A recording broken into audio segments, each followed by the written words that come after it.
ইউটিউবে যদি আমরা ভালোভাবে ব্যবহার করি, যেমন যদি আমরা ইউটিউবের এক একটা ভালো ভালো কন্টেন্ট, ইসলামিক কন্টেন্ট বা কোরআন শরীফের তাফসীরের কন্টেন্ট, এইসব কন্টেন্টগুলো যদি আমরা কনজিউম করি এবং তা থেকে যদি শিখি এবং ভালো আমল করি, তাহলে কি সেটা আমাদের ক্ষতি করে? তাহলে সেটা অর্থবহ কাজ। কিন্তু যদি আমরা ইউটিউবে নাচ গান দেখি, নাটক সিনেমা দেখি, বা দেখা যায় যে সমস্ত কাজে কোনো কল্যাণ নেই মানুষের, ওই সমস্ত কাজে এডিক্টেড হয়ে যায়, তাহলে ওই কাজগুলো অনর্থক কাজ হিসাবে গণ্য। তো এই জন্য আমাদের বুঝতে হবে যে কোন এডিকশনটা মূলত আমার এই আয়াতের বিপরীত নিয়ে যায় আর কোন কাজটা আমার এই আয়াতের পক্ষে আনে। অহেতুক কাজ এগুলো করলে তো কোনো লাভ হবে না, আরো গুনাহ হবে। তাহলে আমরা গুনাহ করে কি করব? শুধু শুধু আমরা পাপ করে কি বা করব? এতে তো কোনো লাভও হবে না, ইহকালেও লাভ হবে না বা পরকালীনেও লাভ হবে না। তাই আমাদের বেশি বেশি আল্লাহ যা চাইছে সেই অনুযায়ী আমল করতে হবে, তাহলে আমাদের জীবন সুন্দর হবে, ভালো হবে।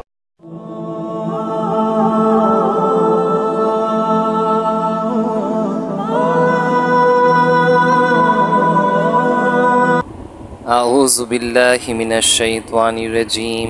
বিসমিল্লাহির রহমানির রহিম। রাব্বি ইশরাহ লি সাদরি ওয়া ইয়াসসির লি আমরি ওয়াহলুল উকদাতাম মিন লিসানি ইয়াফকাহু কাওলি। আলহামদুলিল্লাহ, আসসালাতু ওয়াসসালামু আলা রাসূলিল্লাহ ওয়া আলা আলিহি ওয়া সাহবিহি আজমাইন। আসসালামু আলাইকুম ওয়া রাহমাতুল্লাহি ওয়া বারাকাতুহু। ওয়া আলাইকুম আসসালাম ওয়া রাহমাতুল্লাহি ওয়া বারাকাতুহু। কেমন আছেন আপনি? জি আলহামদুলিল্লাহ ভালো, আপনি কেমন আছেন? আলহামদুলিল্লাহ ভালো। আজকে আমরা মূলত এক ধাপের দ্বিতীয় পর্ব, আজকে আমরা খুব গুরুত্বপূর্ণ একটা বিষয় নিয়ে আলোচনা করব। আমি যেন স্পষ্টভাবে সেই আলোচনাটা তুলে ধরতে পারি এবং আমরা খুব গুরুত্বপূর্ণ কিছু শিখে সে অনুযায়ী নিজেদের ঈমান এবং আমলকে পরিশুদ্ধ করতে পারি। আল্লাহ পাক সে তৌফিক সে রাহমাত আমাদের দান করুন, আমিন। তো আজকে আমরা যে আয়াতটি নিয়ে আলোচনা করব সে আয়াতটি হলো সূরা আল মুমিনুন, 23 নং আয়াত, 23 নং সূরা এবং 3 নং আয়াত। তা প্রথমে আমি তিলাওয়াত করছি, তারপরে আমরা এটার অনুবাদ জানবো, তারপর আমরা ইনশাআল্লাহ বিস্তারিতভাবে এই আয়াত নিয়ে আলোচনা করব ইনশাআল্লাহ। বিসমিল্লাহির রহমানির রহিম। ওয়াল্লাযীনা হুম আনিল লাগই মুরিদুন। আর যারা অনর্থক কথা কর্ম থেকে বিমুখ থাকে। এই আয়াতে আল্লাহ পাক বলেন অনর্থক কথা কর্ম থেকে বিমুখ থাকে, এবং বিশেষ করে আল্লাহ সুবহানাহু ওয়া তাআলা এই আয়াতে, এই সূরাতে অনেকগুলা আয়াত দিয়েছেন, যেগুলোতে আল্লাহ পাক জানাচ্ছেন যে এই কাজগুলো যারা করে তারা হলো মুমিন। তারা কি? মুমিন। এবং বিশেষ করে যার মধ্যে এই আয়াতটা আমরা বেছে নিয়েছি আজকের এপিসোডের জন্য, সেটা হলো যারা অনর্থক কথা কর্ম এড়িয়ে চলে। তো বাংলা তাফসির আহসানুল বায়ান কিতাবে লেখা আছে যেটা, সেই প্রত্যেক কাজ ও কথা যাতে কোনো উপকার নেই অথবা যাতে দিন বা দুনিয়ার কোনো প্রকার ক্ষতি আছে, সেই সব থেকে বিরত থাকার অর্থ সেসবের প্রতি ভ্রুক্ষেপ পর্যন্ত না করা, সেসব বাস্তবে রূপ দেওয়া তো দূরের কথা। বর্তমান সময়ে আমরা যে জিনিসটার ভয়াবহ শিকার বা আমাদের দেশে ভয়াবহ মহামারী আকারে রূপ ধারণ করেছে, তা হলো আমরা অহেতুক কথা বেশি বলি। এটা কিন্তু আমরা মানি বা না মানি, বেশিরভাগ ক্ষেত্রে আমরা এরকম কথা বা এরকম কর্ম বেশি করি যেগুলো আসলে আমাদের ইহকালেও কোনো লাভ দেয় না, পরকালেও কোনো লাভ দেয় না। এবং এটার মধ্যেই আল্লাহ পাক বলছেন যে এই দুইটা থেকে যে বিরত থাকে সে মুমিন। সে কি? মুমিন। এবং মুমিনদের আল্লাহ পাক প্রথমে এখানে বলেছেন, সূরাতুল মুমিনুনের প্রথম আল্লাহ পাক বলেছেন যে অবশ্যই মুমিনগণ সফল। মুমিনগণ কি? সফল। তো সফলতা আমরা সবাই চাই, কিন্তু আমাদের সফলতার ডেফিনেশন হলো যে আমরা টাকা পয়সা দিয়ে সফল হব বা পারিবারিক দিক থেকে সফল হব, এরকম আর। কিন্তু আল্লাহ পাক বলছেন যে না, কিছু কিছু কাজ আছে যেগুলা যারা করে তারা আসলে সফল। সফলতা বলতে তারা ইহকালেও সফল, তারা পরকালেও সফল। যার মধ্যে আমরা যেটা আজকে বেছে নিয়েছি যে লাইনটা, কারণ সবগুলো আয়াত নিয়ে যদি আমরা আজকে আলোচনা করতে যাই অনেক লম্বা হয়ে যাবে, তাই আমরা আজকে এই বিষয়টা নিয়ে আলোচনা করব। তা হলো তারা অনর্থক কথা কর্ম থেকে বিমুখ, মানে তারা এগুলা এড়িয়ে চলে। এখন যদি আমরা একটা করে ভাঙি যে কি কি আসলে অহেতুক কাজ আমাদের জীবনে থাকে, 1 নাম্বার যেটা সব থেকে ভয়ঙ্কর বা যেটা আমরা সবাই এডিক্টেড, সেটা হলো সোশ্যাল মিডিয়া। সোশ্যাল মিডিয়া কি আমাদের অনেক লাভ দেয়? না। ইউটিউবে যদি আমরা ভালোভাবে ব্যবহার করি, যেমন যদি আমরা ইউটিউবের এক একটা ভালো ভালো কন্টেন্ট, ইসলামিক কন্টেন্ট বা কোরআন শরীফের তাফসিরের কন্টেন্ট, এইসব কন্টেন্টগুলো যদি আমরা কনজিউম করি এবং তা থেকে যদি শিখি এবং ভালো আমল করি, তাহলে কি সেটা আমাদের ক্ষতি করে? তাহলে সেটা অর্থবহ কাজ। কিন্তু যদি আমরা ইউটিউবে নাচ গান দেখি, নাটক সিনেমা দেখি, বা দেখা যায় যে সমস্ত কাজে কোনো কল্যাণ নেই মানুষের, ওই সমস্ত কাজে এডিক্টেড হয়ে যায়, তাহলে ওই কাজগুলো অনর্থক কাজ হিসাবে গণ্য। তো এই জন্য আমাদের বুঝতে হবে যে কোন এডিকশনটা মূলত আমার এই আয়াতের বিপরীত নিয়ে যায় আর কোন কাজটা আমার এই আয়াতের পক্ষে আনে। কারণ আমাদের যে গোলটা সেটা হলো এই আয়াতের পক্ষে থাকা। যদি আমরা অহেতুক কথা এবং কর্ম বাদ দিয়ে দিই, তাহলেই তো আমার এই গুণটা, যে গুণটা মুমিনদের থাকবে, আল্লাহ বলেছেন ওই গুণটা আমার ভিতরে আসলো, তার মানে আমাদেরও মুমিন হওয়ার সুযোগ তৈরি হলো। এটাই আল্লাহ পাক এখানে বোঝাচ্ছেন।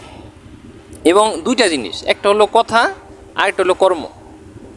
মূলত আমরা ওই সব বিষয়ে কথা বলি যে সব বিষয় আমরা করে থাকি, এই দুইটা কিন্তু লিঙ্ক, একটা আরেকটার সাথে লিঙ্ক আছে। যদি কেউ দেখবা বেশিরভাগ খেলা নিয়ে কথা বলে, তার মানে সে খেলে অথবা খেলা দেখে, এই দুইটার একটা। তারপর কেউ যদি দেখা যায় যে খালি মুভি, সিনেমা বা কোনো গল্প, বা দেখা যায় ওই যে ব্লগিং এসব হাবিজাবি নিয়ে যদি কথা বলে, তার মানে সে হয়তো এগুলো করে বা দেখে, এই দুইটার একটা হতে পারে।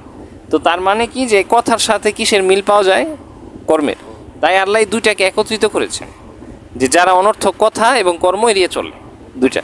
তার মানে আমাদের গোল দুইটা, একটা হলো আমি কথা ওরকম বলবো যেটা আমার ইহকালেও কল্যাণ দিবে, পরকালেও কল্যাণ দিবে, এবং কাজও ওইটাই করবো যেটা ইহকালেও কল্যাণ দিবে, পরকালেও। যেমন সূরা ইনশিরাতে আল্লাহ পাক বলেছেন যে ইন্নামা আল উসরি ইউসরা, নিশ্চয়ই কষ্টের সাথেই থাকে স্বস্তি। এবং পৃথিবীতে আমরা ওটার বাস্তবায়ন দেখি। যেমন যদি কেউ বেশি বেশি জাঙ্ক ফুড খায়, দেখা গেল পিৎজা, বার্গার, নুডলস, যেগুলো অনেক মজা লাগে খেতে, তো এতে তো কষ্ট নাই, কষ্ট আছে? নাই, এগুলোতে কোনো কষ্ট নাই। কিন্তু এগুলো অনেক পরে যে একটা ভয়ঙ্কর সমস্যা আমাদের স্বাস্থ্যের জন্য আনে। কিন্তু যদি কেউ এই সময়টাকে, বা যে সময় মানুষ একটু যুবক থাকে, বা দেখা গেল সে একটু ভালো ডায়েটিং করতেছে, সেই সমস্ত জাঙ্ক ফুড এড়িয়ে চলে, তো তার জন্য কষ্ট থাকে নাকি? না, কষ্ট অবশ্যই থাকে। কারণ কি? কারণ তার এগুলো এখন করতে ভালো লাগে না। কিন্তু যখন সে এগুলা লাগাতার কষ্ট সহকারী করতে থাকে, তখন সে স্বস্তি পায় নাকি? না, স্বস্তি পায়। এটা আল্লাহ বলেছেন ইন্নামা আল উসরি ইউসরা, যে উসরি মানে যে কষ্টকে অ্যাকসেপ্ট করে, ইউসরা, সে স্বস্তি পায়। যেমন যদি কেউ আজাইরা বসে থাকে, সারাদিন কোনো কাজ না করে, তাহলে সে মুখে মুখে বলবে যে আমার অনেক ভালো লাগে, কিন্তু আসলে তার ব্রেনের জন্য, তার মনোযোগের জন্য, তার শরীরের জন্য কোনো কিছুই ভালো, সামনে হয়তো তার প্যারালাইসিস হয়ে যেতে পারে, না এরকম সমস্যা হতে পারে। এটা একটা সমস্যা। কারণ সে আজাইরা, সে কোনো জায়গায় না তো কোনো কাজ করে, না তো ঘর থেকেও বাহির হয়। তো এরকম থাকতে থাকতে একটা সময় তার শরীরে বড় ধরনের সমস্যা তৈরি হতে পারে। এটা তার সাময়িকের জন্য ইউসরা, সাময়িকের জন্য স্বস্তি, কিন্তু লম্বা সময়ের জন্য তার স্বস্তি না। কিন্তু আল্লাহ বলেছেন কষ্টের সাথেই, ইন্নামা আল উসরি ইউসরা, কষ্টের সাথেই স্বস্তি থাকে। এবং এই আয়াতটা বিশেষ করে ওই আয়াতটার সাথে একটা কানেকশন আছে। সেটা কি, যদি আমরা অনর্থক কথা এবং কর্ম বাদ দেই, তাহলে সাময়িকের জন্য আমাদের কষ্ট অনুভব হবে। কারণ একটা আজাইরা বিষয় নিয়ে বা আজে বাজে বিষয় নিয়ে কথা বলার যে একটা মজা, অনেকের মজা লাগে, এই মজাটা থেকে সে বঞ্চিত হবে না?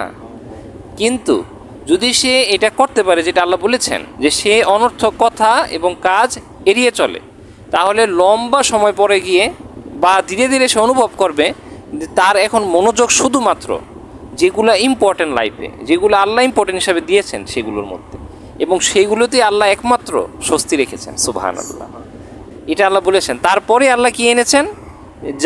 আর যারা অনর্থক কথা কর্ম থেকে বিমুখ। এর অর্থ কি? যদি আমরা সালাত সঠিকভাবে আদায় করতে চাই, আল্লাহ যেভাবে চান সেইভাবে আদায় করতে চাই, তাহলে আমাদের অনর্থক কথা এবং কাজ এড়িয়ে চলতে হবে। যদি এই দুইটা জিনিস আমরা এড়িয়ে চলতে না পারি, তাহলে নামাজ আদায় করা যাবে, কিন্তু ওই নামাজটা ওইভাবে হবে না যেভাবে আল্লাহ আমাদের দ্বারা চান। কারণ আল্লাহ চান বিনয়ের সঙ্গে। এই বিনয় বিষয়টা ইম্পর্টেন্ট। বিনয় কে হতে পারে? যার ভিতরে সব কিছু, তার ইচ্ছা, তার আবেগ, এগুলো সব সে কুরবান করে একমাত্র আল্লাহর নিয়ম অনুযায়ী চলতেছে, সে বিনয়ী। আর যদি সে নিজের ইচ্ছা, আবেগ, তার মন চায় যেটা সে সেটাই বলে, তার মন চায় যেটা সে সেটাই করে, তাহলে কি সে বিনয়ী? না, সে মূলত আল্লাহর যে হুকুম তাকে প্রাধান্য কম দেয়, সে দুনিয়ার যত তার ইচ্ছা আকাঙ্ক্ষা আছে তাকে প্রাধান্য বেশি দেয়। এবং আল্লাহ এই দুইটাকে লিঙ্ক করে একটা আয়াত আরেকটা আয়াতের সঙ্গে রেখেছে। কারণ আমরা কোরআনের ব্যাপারে এটাও জানি, আল্লাহ বলেছেন যে এটা আয়াতগুলোকে আল্লাহ এমনভাবে গুচ্ছ করেছেন যেভাবে হওয়া উচিত। সুবহানাল্লাহ। তার মানে আমরা যা শিখতে পারতাছি এখান থেকে সেটা হলো যে যদি আমরা চাই নিজেদের ইমপ্রুভমেন্ট আনতে নামাজে সলাতে আর এক ধাপ এগোতে চাই, তাহলে আমাদেরকে অনর্থক কথার কাজ কি করতে হবে? বাদ দিতে হবে। এগুলো আমরা ধারে কাছে মানে বাস্তবায়ন তো দূরে থাক, যেটা তাফসিরে আমরা পড়লাম, এটার প্রতি মানে চিন্তা ভাবনা করারও প্রয়োজন আমাদের। তো এটা কীভাবে করবো আমরা? এটা খুব সহজ আমার মতে, যদি আমরা চেষ্টা করি। না চেষ্টা করলে সব কিছু করতে, চেষ্টা করলে সব কিছু কি ইন্নামা আল উসরি ইউসরা, আল্লাহ বলেছে কষ্টের সাথে স্বস্তি থাকে, তুমি চেষ্টা করো অবশ্যই স্বস্তি পাবা। এখন আমরা যদি আমাদের প্রিয় নবী সাল্লাল্লাহু আলাইহি সাল্লামের জীবনের দিকে খেয়াল করি, তো তিনি সব সময় দুইটা কাজে ব্যস্ত থাকতেন নিজেকে। কয়টা কাজে? দুইটা। এটা কি একটা কাজ থাকতো যেটা শুধুমাত্র এই সমগ্র সৃষ্টির যাতে কল্যাণ হয় সেদিকে তিনি ধ্যান দিতেন, সেদিকে কি করতেন? ধ্যান দিতেন। যেমন কোরআনের আয়াতগুলা আমাদের কাছে তিনি প্রেরণ করেছেন, আল্লাহ সুবহানাহু ওয়া তাআলা যে প্রেরণ করেছেন, তারপরে যা যা আর কি তিনি আমাদের উদ্দেশ্যে যা যা বলেছেন, হাদিস শরীফে যা যা শিখিয়েছেন, এই সব কিছু আমাদের উন্নতির জন্যে। এবং পাশাপাশি উনি যে কাজগুলো করতেন সারাদিন, ওই কাজগুলোর ভিতরে বেশিরভাগ সময় উনি রাখতেন যাতে এই সৃষ্টির কল্যাণ হয়। আরেকটা সময় তার থাকতো ওই কাজটা শুধুমাত্র তিনি এই সমগ্র সৃষ্টির জন্য করতেন না, শুধুমাত্র এই সৃষ্টির যিনি স্রষ্টা আল্লাহ সুবহানাহু ওয়া তাআলা শুধুমাত্র তার জন্যে তিনি করতেন। যেমন নামাজ, রোজা, হজ, জাকাত, এই সব বিষয়গুলো এগুলো একমাত্র কার জন্যে? আল্লাহ পাকের জন্য। এবং সব দুনিয়ার যত কাজ আছে, যেমন ব্যবসা বাণিজ্য, পাশাপাশি এই যে মানুষকে দাওয়াত দেওয়া ইসলামের পথে, এই সব কাজগুলো শুধুমাত্র এই সমগ্র সৃষ্টির কল্যাণের জন্য আমাদের প্রিয় নবী সাল্লাল্লাহু আলাইহি সাল্লাম করতেন। তো এই দুইটা কাজে তিনি ব্যস্ত থাকতেন। তারপরে আমরা যেরকম খেলাধুলা দেখি, তাহলে কি আমাদের দয়াল নবী সাল্লাল্লাহু আলাইহি সাল্লাম খেলাধুলা দেখতেন? না। তার মানে এগুলা অহেতুক কাজের মধ্যে পড়ে যায়। তারপর আমরা করতে পারি, কিন্তু আমাদের যদি ইম্পর্টেন্ট কাজ মিস হয়ে যায় তাহলে এগুলো করা উচিত হবে। তার মানে কি? সূরা ইনশিরাতে আবার আমরা ফিরি, আল্লাহ পাক বলেছেন ফাইজা ফারাকতা ফানসাব, এবং যখন অবসরতা পান তখন আল্লাহকে স্মরণে লিপ্ত হন। সুবহানাল্লাহ। তার মানে ধরো তুমি স্টাডি করো, হ্যাঁ পড়াশোনা করো ইন্টারে, তো ইন্টারে তোমার পড়াশোনার একটা টাইম লাইন থাকে যে আমি সকালে এই 10টা থেকে 12টা পর্যন্ত এই চ্যাপ্টার শেষ করব, 3টা থেকে 5টা পর্যন্ত এই চ্যাপ্টার শেষ করবো, কোচিংয়ে যাব, স্কুলে যাব, কলেজে যাব, এরকম একটা শিডিউল থাকে না? তো এই শিডিউলগুলো যখন শেষ হয়ে যায় তখন তোমার ফাইজা ফারাকতা ফানসাব, তখন তোমার যে জিনিসটা সব থেকে তোমার বেনিফিট দিবে সবচেয়ে বেশি, সেটা হলো আল্লাহ পাকের প্রতি স্মরণ করা। আর ওটা আমরা নামাজের মাধ্যমে করতে পারি। তার মানে একটা ভাগ আমি রাখবো ব্যবসা বাণিজ্য, চাকরি বাকরি, পরিবারের দেখাশোনা, পড়াশোনা, এই সব কিছু একটা ভাগ থাকবে। আরেকটা ভাগ থাকবে শুধুমাত্র আল্লাহর ইবাদতে নিজের মনোযোগ দিয়ে দেওয়া। এর মাঝখানে যে ফেসবুক স্ক্রলিং, এই যে ইউটিউবিং, এগুলা যদি আমরা ইসলামরে শিখার জন্য ব্যবহার করি এতে কোনো ক্ষতি নাই। কিন্তু বসে বসে নাটক দেখতেছে, বসে বসে তোমার শর্টস দেখতেছে, রিলস দেখতেছে, বসে বসে এইসব ব্লগিং আজে বাজে, এগুলোর কোনো মানে নাই, কোনো অর্থ নাই। এগুলা যদি সে দেখে তাহলে কি সে মুমিনদের কাতারে কখনো আসতে পারবে না? কারণ আল্লাহ এখানে বলেছেনই যারা অনর্থক কথাকর্ম থেকে বিমুখ। বিমুখ অর্থ আরেকটা কি, যেমন ধরো তোমার আমি কথা বলতেছি তোমার সাথে, না আমার ফেসটা তোমার দিকে, যদি আমি এরকম হয়ে যাই হঠাৎ তাহলে বিমুখ, মানে বিমুখ হয়ে গেলাম।